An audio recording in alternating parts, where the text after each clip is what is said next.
The picnic near the lakeside in Chicago is the start of a lazy afternoon, early one October. We begin with a scene 1 meter wide, which we view from just 1 meter away. Now every 10 seconds we will look from 10 times farther away, and our field of view will be 10 times wider.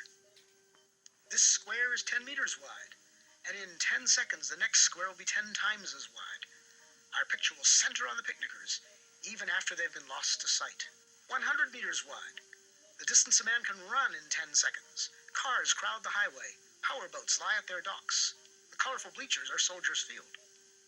This square is a kilometer wide, 1,000 meters. The distance a racing car can travel in 10 seconds. We see the great city on the lake shore.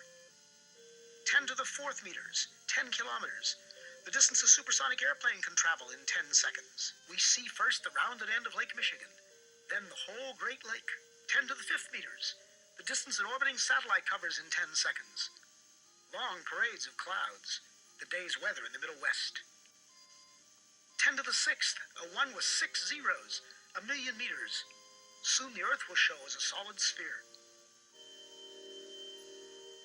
We are able to see the whole Earth now, just over a minute along the journey. The Earth diminishes into the distance, but those background stars are so much farther away that they do not yet appear to move. A line extends at the true speed of light. In 1 second, it half crosses the tilted orbit of the moon.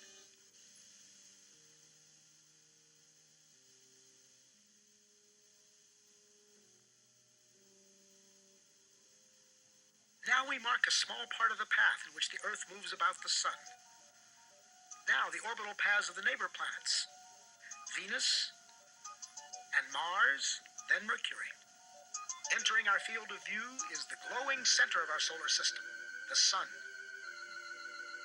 followed by the massive outer planets, swinging wide in their big orbits.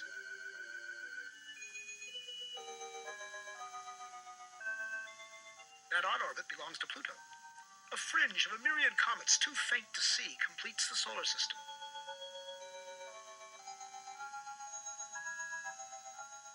Ten to the 14th.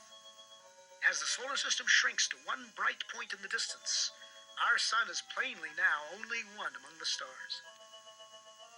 Looking back from here, we note 4 southern constellations, still much as they appear from the far side of the Earth. This square is 10 to the 16th meters, 1 light year, not yet out to the next star. Our last 10-second step took us 10 light years further. The next will be 100. Our perspective changes so much in each step now that even the background stars will appear to converge. At last we pass the bright star Arcturus and some stars of the Dipper. Normal but quite unfamiliar stars and clouds of gas surround us as we traverse the Milky Way galaxy.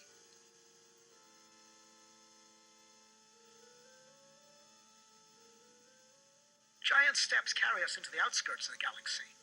And as we pull away, we begin to see the great flat spiral facing us. The time and path we chose to leave Chicago has brought us out of the galaxy along a course nearly perpendicular to its disk.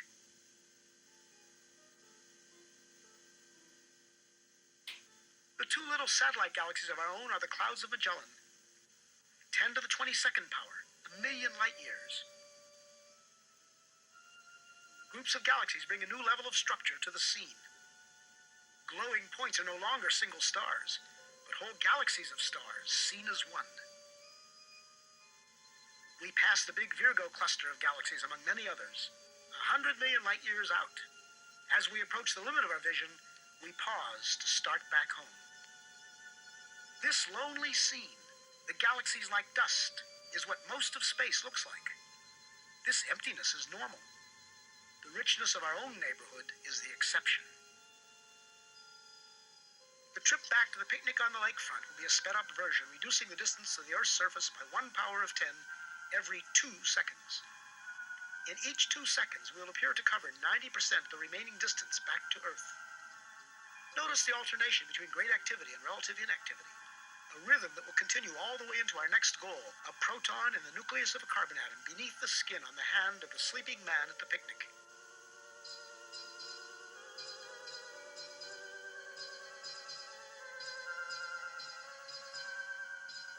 10 to the ninth meters, 10 to the eighth, 7, 6, 5,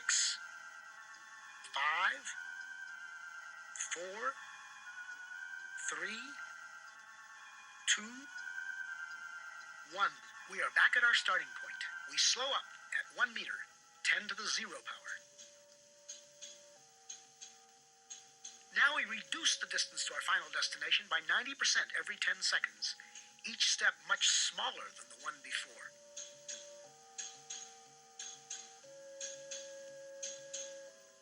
At 10 to the minus 2, 1/100th of a meter, 1 centimeter, we approach the surface of the hand.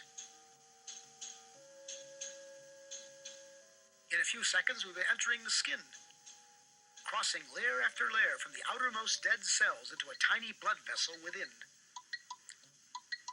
Skin layers vanish in turn. An outer layer of cells, felty collagen. The capillary containing red blood cells and a roughly lymphocyte. We enter the white cell. Among its vital organelles, the porous wall of the cell nucleus appears. The nucleus within holds the heredity of the man in the coiled coils of DNA. As we close in, we come to the double helix itself, a molecule like a long twisted ladder whose rungs of paired bases spell out twice, in an alphabet of 4 letters, the words of the powerful genetic message. At the atomic scale, the interplay of form and motion becomes more visible. We focus on one commonplace group of 3 hydrogen atoms bonded by electrical forces to a carbon atom.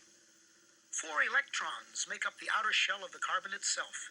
They appear in quantum motion as a swarm of shimmering points. At 10 to the minus 10 meters, 1 angstrom, we find ourselves right among those outer electrons. Now we come upon the 2 inner electrons held in a tighter swarm.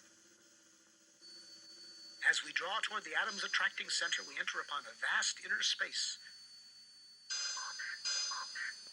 At last, the carbon nucleus. So massive and so small. This carbon nucleus is made up of 6 protons and 6 neutrons. We are in the domain of universal modules. There are protons and neutrons in every nucleus, electrons in every atom, atoms bonded into every molecule out to the farthest galaxy. As a single proton fills our scene, we reach the edge of present understanding. Are these some quarks at intense interaction? Our journey has taken us through 40 powers of 10. If now the field is 1 unit, then when we saw many clusters of galaxies together, it was 10 to the 40th, or 1 and 40 zeros.